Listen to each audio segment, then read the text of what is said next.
Hey, what's up? Welcome to Space Scouts. Call the spaceships to Davenport. I'm not sure if we're live yet. Give me just a second, and we'll figure that out. How are you there on Earth, and all that? Oh, okay, we're going. We're going. You know, you want to be very, very careful of these sorts of things out in space because something messes up in life support, and that's it for you. Thank you so much for coming back. As always, I'm excited for our guest, but today on Space Couch, I am super excited about our guest. You know him, you love him. We're gonna get into it because that's what we do here on Space Couch. Ladies and gentlemen, here he is, my friend JL. What is up, buddy? How's it going?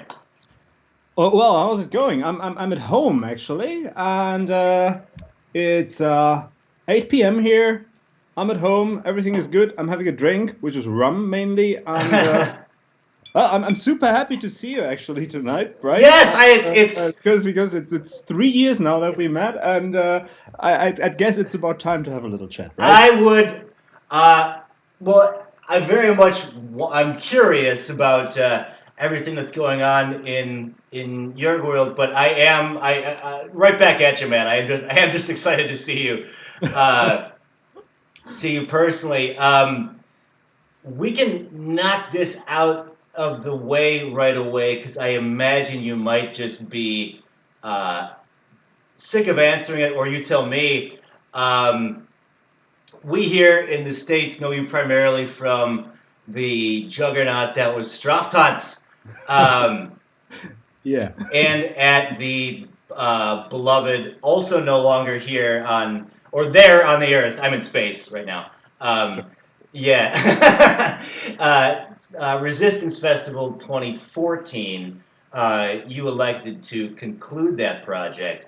I 100% get the idea of uh, saying that this has done all we needed to do and moving on to the next thing. But I am excited about. Oh, hey, I have Arden Spheres here. Um, Yeah. uh, I I'm excited to hear if you wanted to share any insight with the Space Couch audience about what brought you to that decision for Straftanz, or are you done with music in general? Oh, well, actually, it's I'm not tired talking about that because I didn't talk about that for the last year, right? So that's totally okay. Well, to explain this a little bit, I have to talk about a little bit about what Straftanz actually was or was trying to be. Yeah. Okay. So the project came actually up as an vague idea, let's say, when Krishan, known from Roter Sand, Yeah. came or left the club over in Oberhausen, which is a couple of meters in that direction over there. And it was like a goth club with a good going Wednesday night. And he left that goth club and was standing in front of it and was like, Scheiße, das war heute Abend echt wieder ein Straftanz. So translated, uh, shit, dude, it was once again a punishment to dance here. So, Straftanz, punishment dance. punishment dance, yeah. And what Krishan back then did was he picked up Jürgen, some Saul with, I don't know, severe lung problems. It was quite Whoa. difficult for him to breathe at all. And he produced a techno track that used, let's say, the cliches of contemporary industrial music in that moment. And he put that dude with all the lung problems in front of a microphone and had him yell, it's a punishment to dance at name of the club, which Right. were clubs around here. Um, and then it was actually in the beginning, I guess, meant as an insult to I don't know, repetitive DJ sets, people that are just I don't know unable to use the beat mix functions in their software. I know this whole mess is everything we didn't like at the club scene at that given moment in time. And what happened was some dude, Andreas Bauer in Dortmund, that was running a pretty big party. 6 p.m.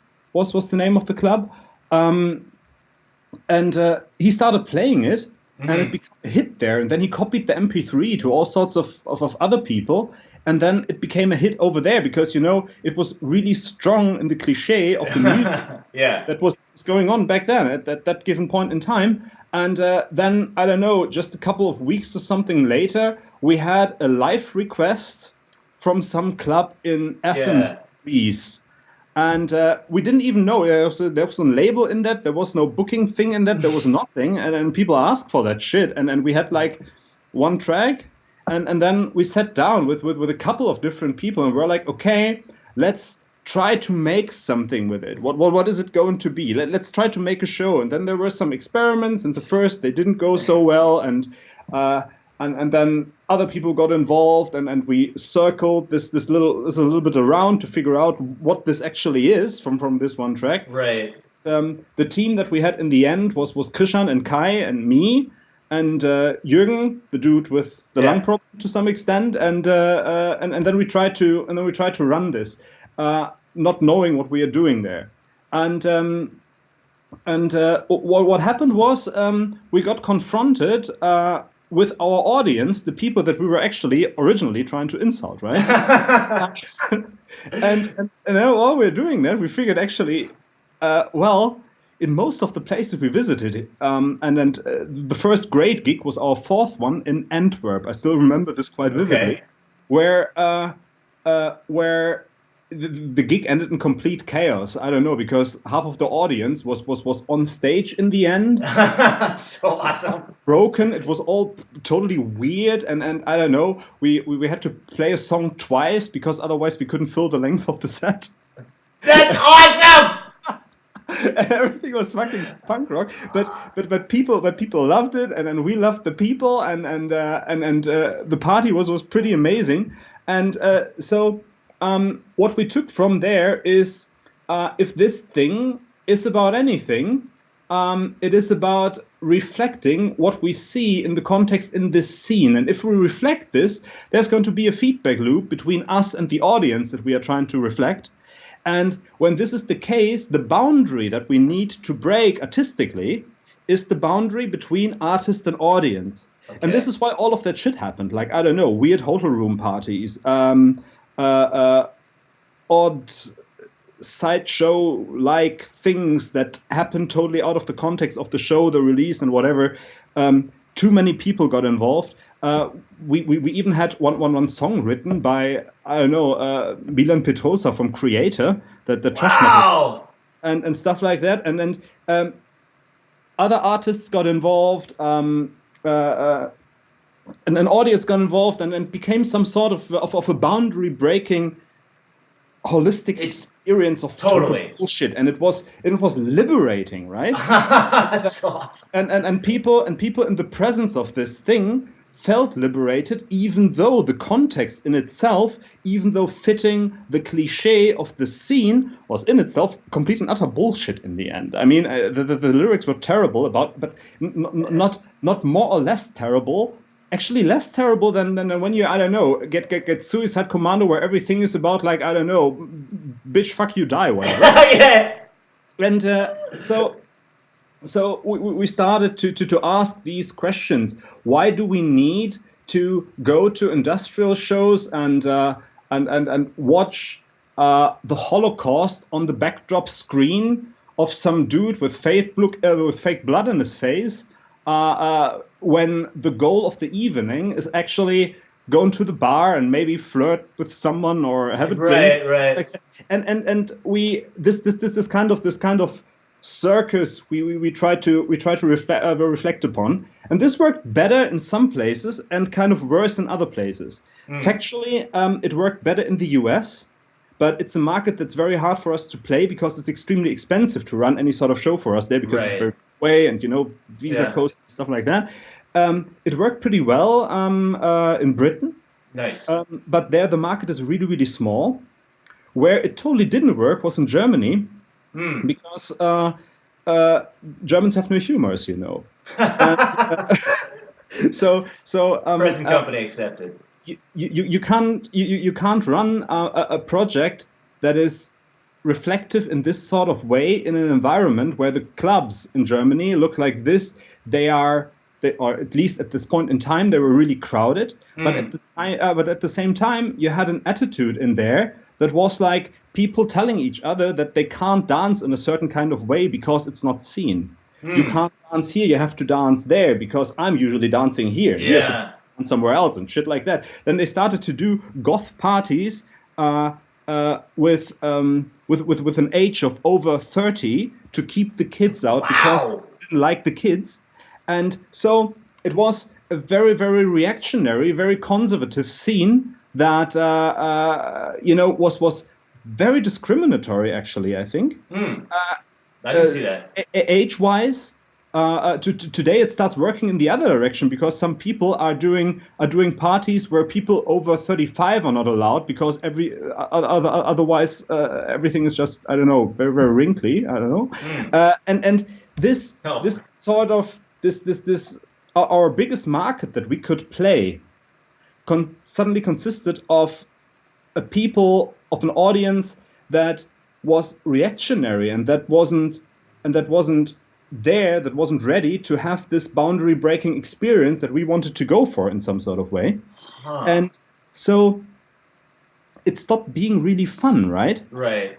And the scene overall slipped in certain kinds of directions where you couldn't be really sure anymore how many of the artists around you are actually I don't know rather I don't know in their statements not really clear about where they politically stand, where I start to ask myself whether I don't know this is still the band that I like to hear, or whether I'm diving into I don't know an entry point of alt right bullshit, and so um, this just became gradually less fun, Hmm.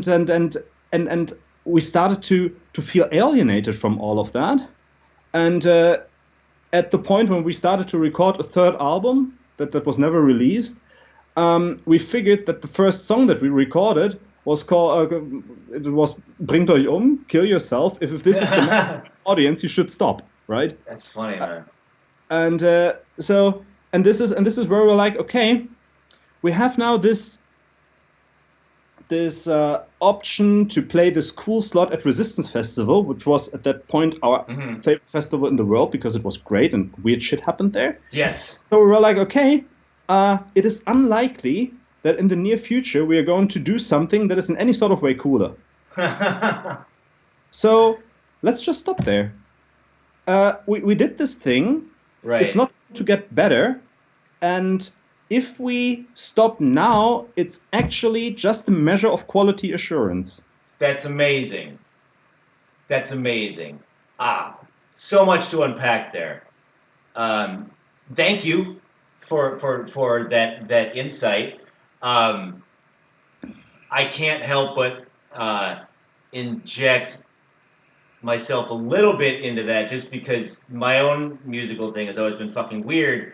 And It's amazing. well, thank you, but like it's worked in Britain and it's worked in Finland. But thanks for the heads up on Germany because I mean, like the first time we did Infest, I mean, we were just like nerds from Madison, Wisconsin, like and just hope you guys like Nintendo and the Ducktales theme because that's all we got, and like it worked.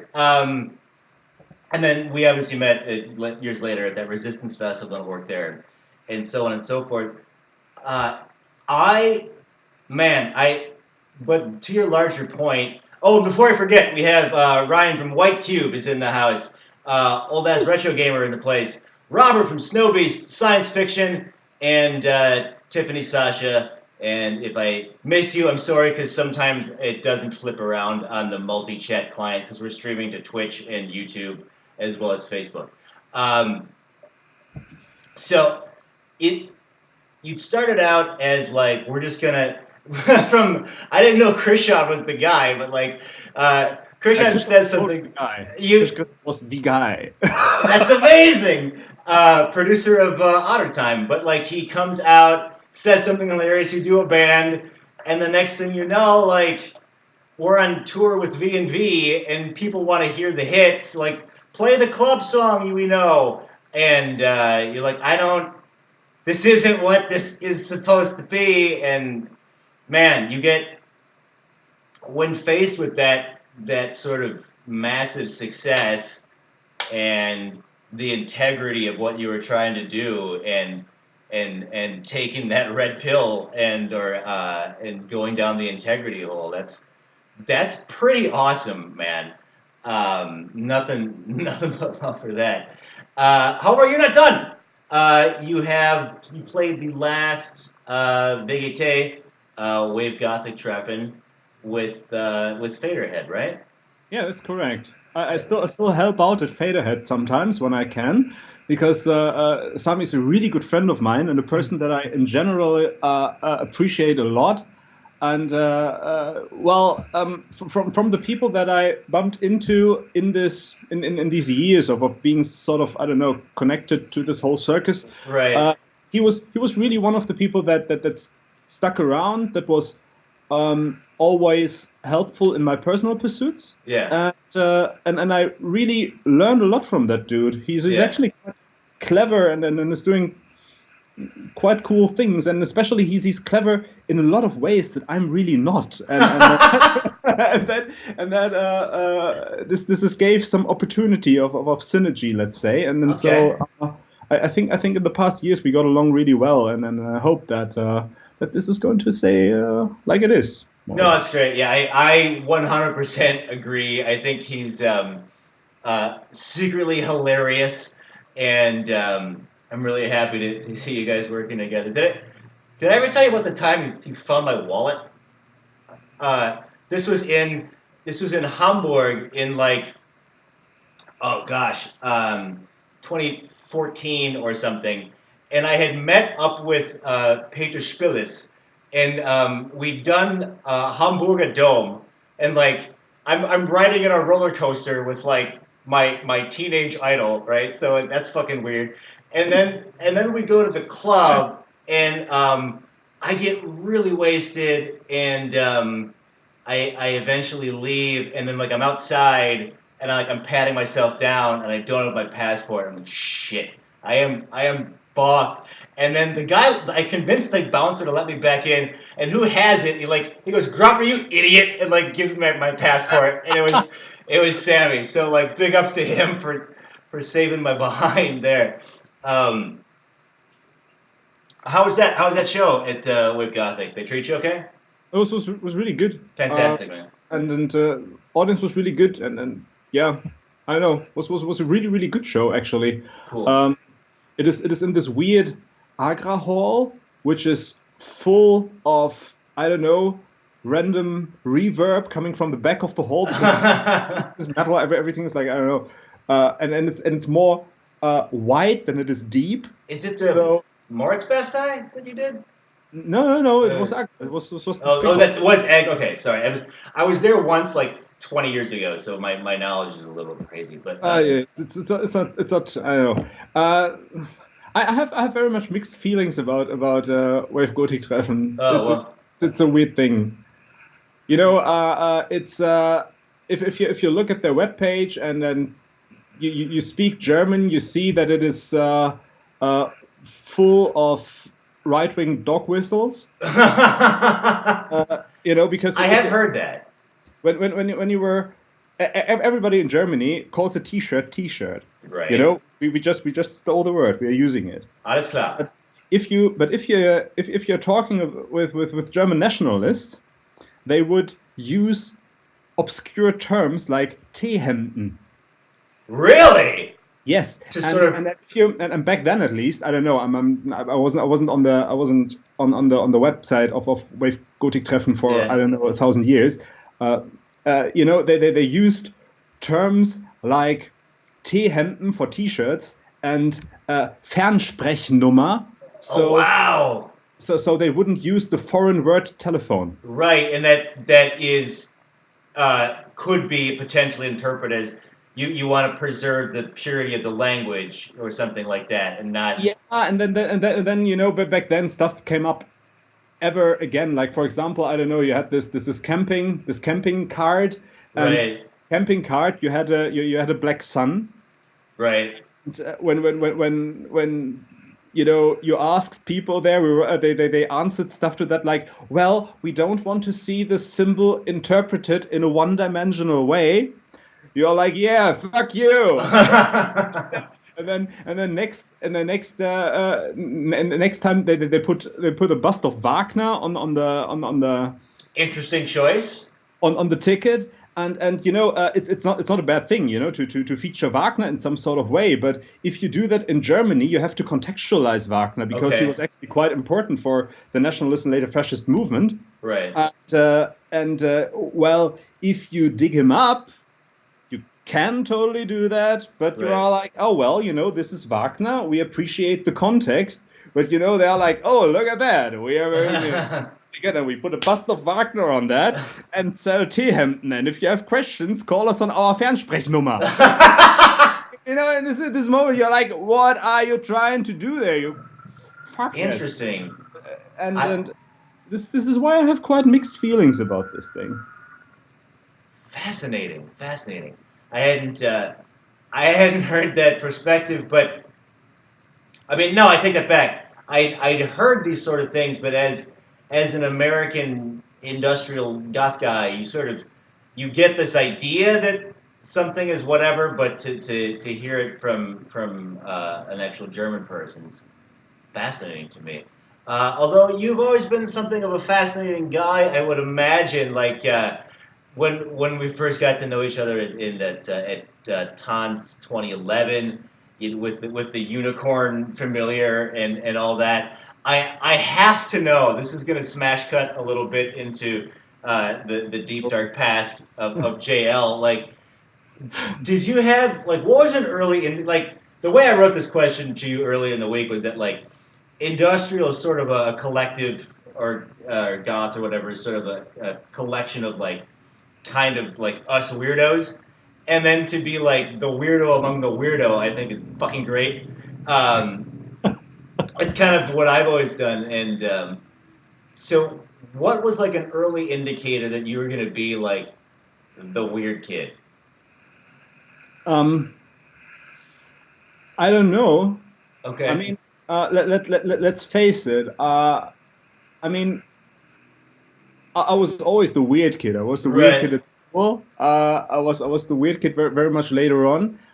When I got my, I don't know, when I felt more sure of myself and Mm-hmm. was okay with myself and was like at the point of I'm okay with myself. I can Mm-hmm. tackle this whole world and stuff like that. It's going to be okay. Uh, I figured maybe that I'm someone that sees himself as part of the world. I didn't want to be too uh, different or anything like that. But if you're open to stuff and Mm-hmm. you feel like part of the things around you, in some sort of way, standing in the middle of it is just a thing that emerges from that. Mm. And I never tried that. It was never any sort of goal to show up somewhere, but in some sort of way, it seems like that I do something with my surroundings that quite often leaves me, I don't know, being in some sort of middle or standing on a stage. I mean, it just happens. Last year, I went to this internet and media conference in Berlin, Republica, which is Mm-hmm. pretty big, and I went there because I helped out a friend of mine who was hired as a videographer there, and she asked me, "Hey, I have no one to do lights for me, and you can do lights and stuff like that because these production things. Can you maybe come with?" And I was like, "Okay, because of you are my very good friend, I will go to you, go with Right. you to Berlin, even though I don't fucking care." And in the end of the evening, I talked to I don't know 1,000 people from a stage, and tried to convince them of using more cryptography. Right? And I'm not trying to do this. It Right. just simply happens. I don't want this because most of the time I don't feel like that I have anything to offer in that context. Okay.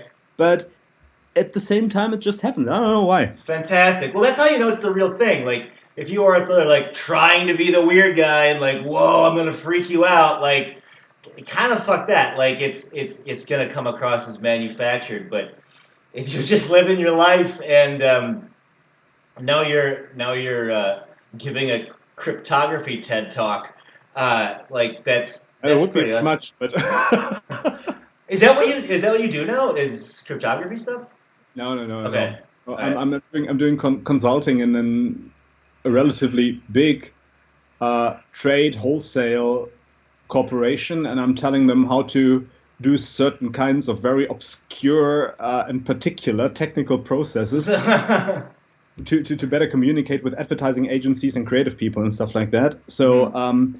I'm like a tech and consulting guy that is in the middle of, let's say, trader and buyer sorts of person, sort of people, and marketing and creative sort of people, somewhere there. And we are developing software and creating work processes and stuff like that, Cool. doing quality management on top of that. This is sort of the stuff that I do most of my time at the moment. Fantastic. When you're not doing crazy CrossFit stuff, you're jacked now, man. No, not really. Ah. I'm not as wobbly as back then when we met for the first time. I figured I'm getting older, and then I should care for myself in some sort of way. And so I was, of course, like, "Hey, Sami, what do?" Yeah, yeah, yeah. And You can then start Sami posting your was like, deadlift numbers. "Well, yeah, I'm actually not deadlifting a lot, but I'm doing other stuff." Well, you Well, look great, man. Is all I'm saying. But thank you. But this is definitely, among the many little things, that I definitely asked Sami about, and then he's like, "Well, you should make a habit of this, do it that's in a sustainable way." And then I'm like, "Oh yeah, well, building habits, that's a great thing. Sustainable, yes, very good." And then you do this for a couple of years, and you get better. well, and let's not bury the lead on you. Do a pretty good Sammy impression, I must say. But No, that's not true. well, you had brought up back then, and I don't really have a great segue for this, other than I'm just happy to play it. I'm going to start with uh, the audience at home will notice that I incorporated the great JL into the Gospel Conglomerate for 2016, and you put together some cool photos that I then put together to Dinosaur Tank music. That's one of my many side projects. This has really nothing to do with anything other than I'm just excited to talk to Jurg and show up this video. So here we go. And I'm not sure if we're audible right now, so if you can hear me, that's great. Otherwise, here's JL jumping in a tunnel, and it's cool.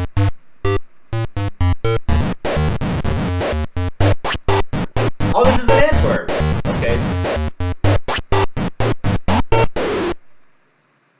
So they have a tunnel, Okay, so a long tunnel. I don't know if you can hear over that. Somebody let me know. And so that was cool, and that was the opening band for the headliner right here. You went on tour in 2011 and 12 with VNV Nation, Yeah. and I'm sure that was an experience. Uh, Definitely caught you in Chicago. I lived there at the time. Now I'm mostly in space. When I'm on Earth, I'm in Boston, but. I was able to tell people for weeks that Jörg from Straftanz used my shower, but Yeah, and I was very impressed by Castle Grayskull on your face. yes, I still got it, man. But good recall, by the way. So, do you want to introduce this video in any way, or should we just dive in? Is this the Walmart video? This is Walmart. You know, just play it. We can talk after that about it because I think then it's more obscure. All right, fantastic, ladies and gentlemen. Hey, if anybody's listening, could you tell me if we were audible during the video shit? You know, fuck it, fine. Space Couch, punk rock. We can do whatever we want. Ladies and gentlemen, here's a Space Couch exclusive. Meine Herren, in diese Richtung. Warum ist der Akku leer? So this is playing. Warum ist der Akku leer? Weil der Akku leer ist. Fantastic. Der wird gemeint. There's vegetarian stuff. There's vegetarian stuff here. Wow! We got it. We got it. Oh, spicy cocktail burger. Sugar cheese biscuit. Yeah, let me. Cartons. Yeah, I mean, I can see the volume indicators going on Oh, there's a big. on my thing there. Oh, hey, Displacer's here. Für Deutschland. Displacer. Fuck, why are we not allowed through? We want. No. Chris. Be polite. Rückwärts. Rückwärtsmarsch! Oder wie war das? Marsch? Ah! Wow. I'm trapped. It's so good. Holy shit. Your arm.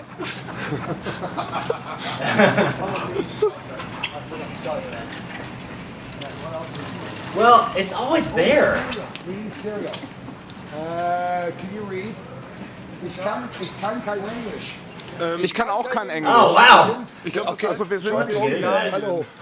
I mean, not Sammy into it, but, you know, von the rules VNV. behind it. Und wir befinden uns hier heute Morgen 4 Uhr, 5 Uhr, glaube ich, im Walmart. Spät. Rund um die Uhr. Es ist total verrückt. Es ist wie ein Fantasieland, aber ein bisschen mehr zerstört als Fantasie.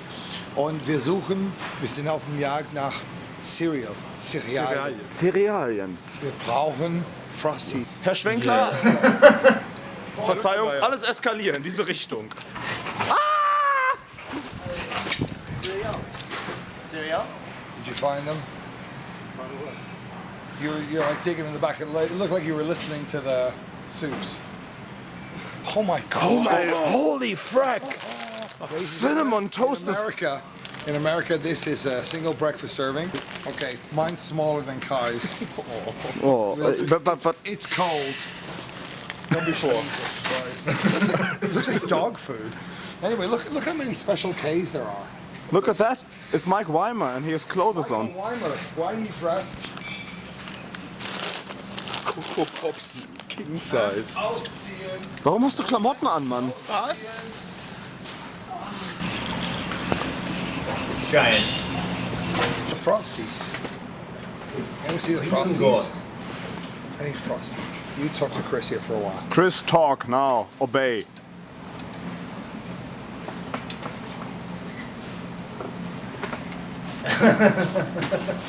Now make some sense. Yeah, very nice. Do it again. You're so sexy. Hello. I have bought a healthy, nutritious cereal. It's got thiamine, riboflavin, and all the other things that they write on the side of cornflakes that nobody actually understands what they are. Chris, bitch, come on, take that fucking cereal. Oh, wait, time out. We gotta get the. Oh, he just did the. I wrote. Beloved. There it is. I wrote beloved. All right, we're gonna go back to. Back to. Oh, my magical space controller broke. It's okay. We'll get it. That's shift 4, and we're back. Okay. So hopefully sound was in that. That was amazing. I mean, if I'm ever in a Walmart, I'm gonna constantly look over my right shoulder and go, "I wrote beloved." So, now, what do we need to know about that, or does it speak for itself? Yeah, I don't know. There's actually a lot of shit to unpack there. If you want to, I don't know whether we want to, but maybe a couple of things. There is this rumor, Yes. and I don't know. Visconti claims it's not true, but it's a story that the Ronin like to tell, and I just say, when I tell people the story to decide for themselves, or Yeah. actually, the truth in the matter is actually not very important, but it explains a thing. Um, Ronan likes to tell the story that on tour, Visconti went to the girls and tried to hook them up by telling them that he wrote Beloved. So, That's amazing. It's amazing. and so, well, because I knew the story, this sort of became like a meme because everybody kept telling everyone that they wrote Beloved. Oh, okay. I got you. Uh, I wrote Beloved actually. Oh, you were Uh, beloved. Oh man, that's I wrote fantastic. Beloved. Yeah, it's true. Awesome. Yes, Uh, totally. Yeah. and Yeah, yeah. yeah, Yeah. Tons Kaput and Rubicon. So there you go. mm, Um, all of that. all of that. All of that. Yeah, and then we were in this Walmart after a show, and everybody was actually pretty wasted, I guess. I was sitting in this shopping cart. I still remember. I was wearing pretty much nothing except for a slanket. It's one of Sure. the Yeah. yeah. It's Yeah. I found that to be a very American artifact. I've never seen anything like that around Oh here. God. Yeah. So I also called it the Emperor's robe because I was Yeah. wearing it on the tour bus all the time, and then I don't know, I think I was in my undies, and then Kai took me and then threw me together with my Emperor's robe into a shopping cart and ran into that Walmart in the shopping cart with me and was like, "We need to buy shit," uh, and this is how this video happened. Fantastic. Where'd the puking come in? Outside. We sometimes we pay and then leave, and I think Chris, the guy in the shopping cart, wasn't well anymore Oh, very much. Chris Norris. Yeah. His Yeah, buddy. yeah, and there's amazing puking footage that I can show you privately, but I don't want to have Oh that. no, no, no! I mean, Uh, apologies in advance to so if Chris. you're into that, of course, which you're Well, not. But I got to get a boner somehow. But like yeah, Ronan seems like a secretly hilarious dude too. Like I've seen VNV a couple times, and it's almost a stand-up show with like, oh, I guess I better do Dark Angel, and then he breaks back into the stand-up stuff. It's pretty great. So that's amazing. I had not seen that before, and so if you take anything away from this amazing episode of Space Couch, it's that both Jurgen and I wrote "Beloved." yeah, So we did. fantastic. So It's actually a song so good. It's just an emergent quality of the universe in right. itself. Oh yes. Well, I'm glad you brought that up. You dressed up as the universe for our 2016 amazing appearance at the last Resistance Festival. From whence were you inspired to don the mantle of universality? Um, I'm not quite sure about that, but I can tell you that my much excellent lover X painted me in that way. That was very Fantastic, fantastic. Big ups uh, to X. so sometimes we repeat that, especially when we go to super gay techno parties, Fantastic. and that's good. I'm very happy about that. Get Awesome, painted awesome. shit. It's good. Uh, one Very thing. liber- What's that? very liberating Very actually. well. Like you're going to the office or something like that because you are wearing actual face paint. Or slank it with no underwear. Yes. Fantastic. These are all acts of liberation in some sort. It's all an act of liberation.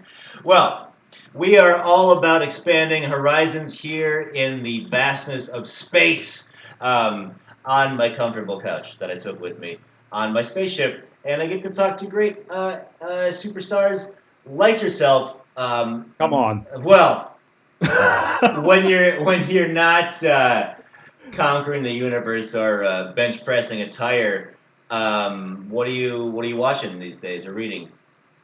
What I'm watching and reading. Things that I got really happy about lately in pop culture were especially Star Trek Discovery. Yeah.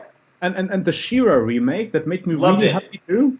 Loved it. That was absolutely lovely. Last stuff that I read, I was rereading Jung, in fact, lately. Really? Yes, because I don't know, like a year ago, I bumped into stuff where that dude was cited a lot, and then I read some stuff of him, like, I don't know, an eternity ago. And I went to used bookstores and then bought me a little corpus and started to read into that stuff. Yeah, I don't know. Otherwise, stuff that I read into is more like business related things that I don't want to talk about here because Sure. it's not the context and rather boring here. Mm-hmm. But yeah, this was actually great. Because it's also challenging, because when he always quotes, cites his sources in the original language, which is quite often Old Greek. So you need to learn the alphabet so you can actually Google what the fuck is. That's amazing. But that was good. I enjoyed that. Fantastic. I have my girlfriend and I watched all of Star Trek Discovery season 1 and really liked it, but it didn't feel like particularly Star Trekky to me. I haven't. What is season 2 like? I haven't even gotten into it. It's actually more Star Trek. Fantastic. The thing that was sort of lacking for me in season 1 was this universal feeling of distrust. Okay. Right. Everybody was like, I don't know. You were not sure about the characters, what their intentions are, and then everything was very much like about intrigue and plot twists and stuff like that. And this goes away a little bit, and is this being even more replaced by stuff that I personally feel like Roddenberry would be really happy about, because it dives into, I don't know, quite a bit of contemporary things. I don't want to spoil this. Sure. Well, thank you. I feel down. I do appreciate that. But. And that's pretty great. And then also, I mean, this should be well known enough. Yeah. I really like the captain, Christopher Pike. Yeah. Fucking awesome. Good stuff. Captain, and that's cool. I like this. Very cool.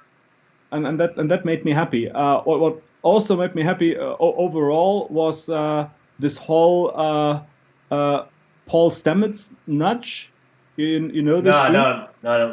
The thing with Star Trek Discovery is this scientific officer, Paul Stamets. Right. Yes. Is named after a person that actually exists. That I did not know. And this dude is a mycologist. Okay. And he's into all sorts of mushroom related things, which is actually quite fitting, with the Space Mushroom Network and shit like that, and these whole themes in there, and from this from the Star Trek Discovery thing, I started to actually read Paul Stamets. That's awesome. After you can find like 2 TED Talks of him, and I watched the TED Talks and I was like, Jesus, this is really interesting. There was this thing about polypore mushrooms and how bees feed on their mycelium and by that become immune to certain kinds of viruses that are really relevant in the resilience of beehives at the moment. And we all know that we have all sorts of problems with the beehives, and I know that bees are dying, right? And well, I got in touch into that stuff, and so what I did was I of course learned how to grow polypore mushrooms to That's save amazing. and started out with quite an odd hobby there, and tried to Nice. figure this out, and learned a lot about hygiene, sterilizing substrates, how to grow things, Wow. stuff like that, He's a genius, this guy. yeah, especially I don't know how much of an actual genius he is, but I'm talking about you, sir. I know. I'm able to read the instructions, right? And I do the thing because of it's fun, because what else am I supposed to do? Mhm.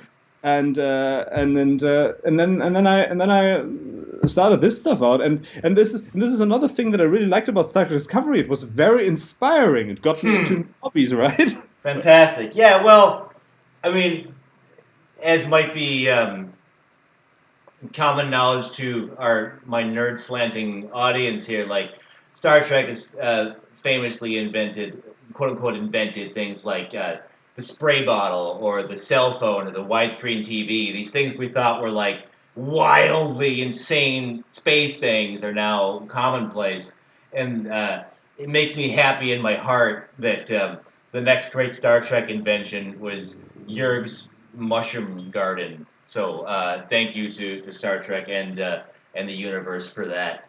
I'll experiment more with this in the summer. Uh-huh. I already found a beehive owner to do more What? mushroom experiments with, Oh my uh, gosh, and eating lots of honey and shit like that. So that's great, right? that's fantastic. So es gibt keine Straftanz, but we have experiments with mushrooms and bees. That is dope as fuck, my friend. Um, I want to. This is not an elegant segue, but I want to cut it in because one of my favorite caustic songs is "Massive Aggressive." Um, was that? Did you write the German parts for that, or did Matt put that together to your I, I knowledge? think I think I think I think I had Matt on chat, and he was like, can I have vocals of you? So I'm like, well, sure.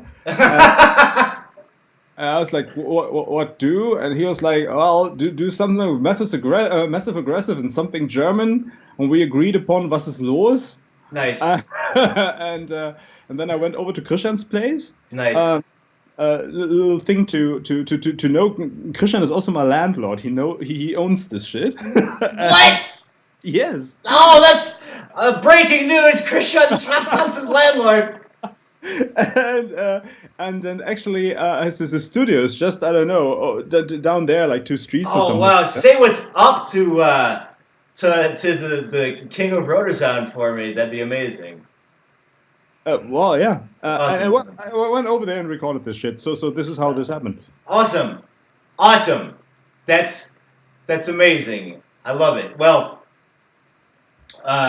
should I ever need another home there on the Earth, I mean, I'm mostly in space now, but I would love to see if I can stay in Krishan owned property. So, I told you I have a guest room with a guest bed and stuff like all that. right. Well, There's so a forest in there because at the moment my balcony is empty because of it's winter, and so everything is under growing lights. So so the whole leaves are not coming up. But I'm going to, because soon it's spring, like in a couple of days, and everything is going out there. And then there is a guest bed again instead what's of a forest. That's good. what's a So leaf summit? huh? What's a leaf summit? The leaves of the trees, they come Oh, up in winter, right? Except for you put them in a room where you have lots of UV lights and shit like that, yeah. and then the leaves are not going to come off, and then this room looks like a forest. I can send you a Oh, picture. okay. All right. Well, that'd be that'd be amazing. Um, we'll put that up on the chat for this. That I am now realizing I forgot to change the name of, and it says Keith Baker on the title right now, but obviously this is JL. Um, Hello, I'm not Keith Baker. You had me fooled for a second. I thought Keith walked into the room, but that's okay. It's we have the maintenance bots here on the Space Couch sometimes get a little wacky, but yeah, no, it says jail on the screen. Don't worry about it. That's an aside. We will wind her down in a second. Do you feel like music may be coming back into your lane at any point, or is Um, that Music is always there. It yeah? is just, the, let's say, creative things that I Yes. do are not, we're never really about presenting them anywhere because I just like doing what I do. I Mm-hmm. mean, I build stuff like this That's from scratch, so great. That's so great. and stuff like that. At the moment, I'm sitting together with Extra Times in Antwerp, well, she's getting into doing techno, and that's fun doing it together with her. Fantastic. And I don't know. We have like we may have one demo thing done right now, and I don't know. We're working on stuff. She's learning a little bit. I'm learning about stuff that I didn't know yet, and perhaps we're going to do something over the year, but I don't know yet because there's no goal Right. to actually have anything presentable at any moment, but in case of we should continue like that and feel like it, I guess I'm going to do a thing, but I'll let you know when this Okay. comes up. Okay, so it's not out yet. I'll cross that bridge when I approach it. Fantastic, fantastisch. Ich muss mein Deutsch ein bisschen üben. But Deutsch ist nicht schwierig. Dankeschön. Ja, ein bisschen schwierig, wenn man spricht es nicht. I really only speak German in like green rooms anymore at festivals if a German band is going to be there. So we only practice it a bit. But perhaps we will circle back and do a little bit that more here on Space Couch. I'm going to start winding her down. Thank you for being the honor of my first German guest here on Space Couch. Oh, Haley's here. What's up? And congratulations, by the way. Just got engaged. And so, do you want to plug like an Instagram or anything like that? What, I didn't get that. I'm sorry. Do you want to tell people about Instagram or where we can find you in the world? Well, you can still find me on Instagram. It's a really tiny thing. Nobody knows it. Okay. If to find me there, it's Straftanz, but it's without the vowels. So if you Okay. consonants, so it becomes totally unspeakable. You will find me in the realm. Fantastic. And there you will sometimes find images that I take, not very often because I'm very much outside of the social network circus because I don't know, find it all scary and then Sure. that when I read it and I read stuff of people that I know, I sometimes think that they're not as clever as the thing that I met in real life, and so because of that, I'm not looking at it, and the world is way more beautiful. Oh man, that's fantastic. Yes, seriously, I want the world to be a pretty place, and I want to, I don't know, I want to feel a part in this, and I want lovely people around me, and all of these things, and because at the moment there's really a shit ton of divisive shit around everywhere. Yeah. And I don't like it, and I don't want to expose myself to that. So I have so I still have Instagram. I still sort of have Twitter, where you can find me as Straftanz, but I'm not really posting a lot there. I don't know, but also you can always call me. My if you're clever, you can find my phone number on the internet and give me a call. Wow. Damn. It's like that information society thing from the 90s. It's like this internet journey you got to put together, and then the answer is you get to talk to one of my favorite people in the entire industrial universe. Even that because not only because he is the universe, but just because he's great. Dude, this is good. This has been amazing. Thank you so much. Thank you. All right. To hang out with you. And I'm going to go to the outro screen. Okay, so the outro screen is playing. Sometimes we talk over the outro, but this was really great. And well, you can next time you're in space, you can come by, and I have a couch for you to crash on. But